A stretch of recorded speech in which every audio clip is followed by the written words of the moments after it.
Hi there, it's Vashon Borich from Team Tough, also known as the Tough Mama, and we are back with Experiment 7.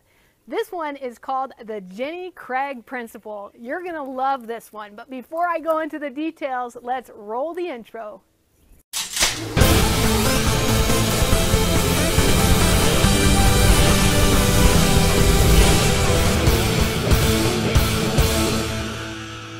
All right, Experiment 7.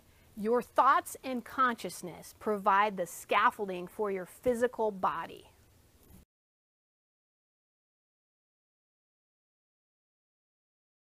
Yes, this is the Jenny Craig Principle. In other words, this is where you're actually going to subject your body to science. Well, sort of. So here's the way this experiment works. The whole idea is that your body can be controlled by your thoughts and consciousness. The way that, how much weight you carry, how muscular you are, the way that you look, everything can be controlled by your consciousness. That's the theory.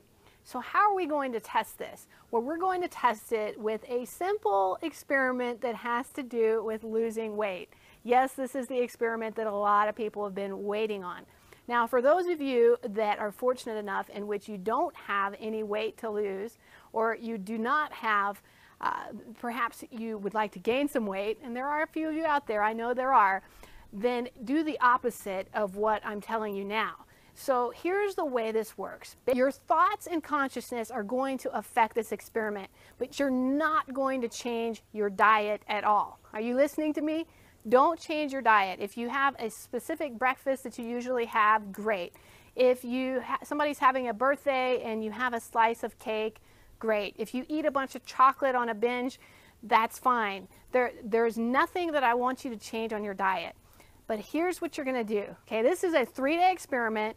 I know most of them have been 48 hours. We've had a few that are out of the ordinary. For this one, you have 3 days. You're going to go and weigh yourself on the morning of the day you start, and write the date down and write how much you weigh. Keep this to yourself. You don't have to share it with the world. And then on the 3rd day, you're going to write the date down ahead of time, leave a blank for your weight, and you're going to weigh it on the exact time in the morning that you weighed it 3 days prior. So make sure that it's all even there. Here's the thought. There are 2 things that you will do over the next 3 days. The first thing is you will not say anything negative about yourself. I know that's going to be hard for some of you, but some examples of things that you might say that are negative are, oh, every time I eat a piece of chocolate, it goes to my hips. Or, oh, I can't believe I ate all of that bag of chips. Now I probably gained 8 pounds.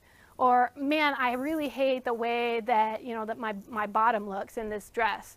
Or whatever it is that you've said that is negative, you're going to eliminate that from your vocabulary for 3 solid days. You can only say positive things. You can say, man, I look good today. I mean, it's going to sound like you're bragging, but you have to think positive thoughts during those 3 days. Okay, so that's one part of the experiment. The second part is that every time you put something into your mouth, or before you put it into your mouth actually, doesn't matter what it is. It could be chocolate, it could be a Twinkie, it could be a piece of celery, a stalk of celery. Whatever it is that you're going to, before you put it in your mouth, you're going to put your hands over it, not in it, but over it, and speak loving thoughts to it, and basically bless the food that you're about to put into your mouth. And bless it with thoughts and thank it for the nourishment that it's going to be providing you and for the health and well-being that it gives to you.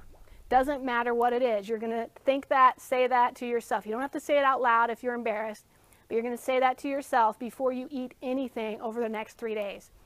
Okay? So that's your job. The hypothesis here is that you will lose a minimum of 1 pound in 3 days without changing your diet or exercise at all. Okay? Because your body is meant to be healthy. That's its natural state. Your body's natural state is to be healthy, and it works itself to be that way. But your thoughts and consciousness actually affect the way you look and how you feel about food.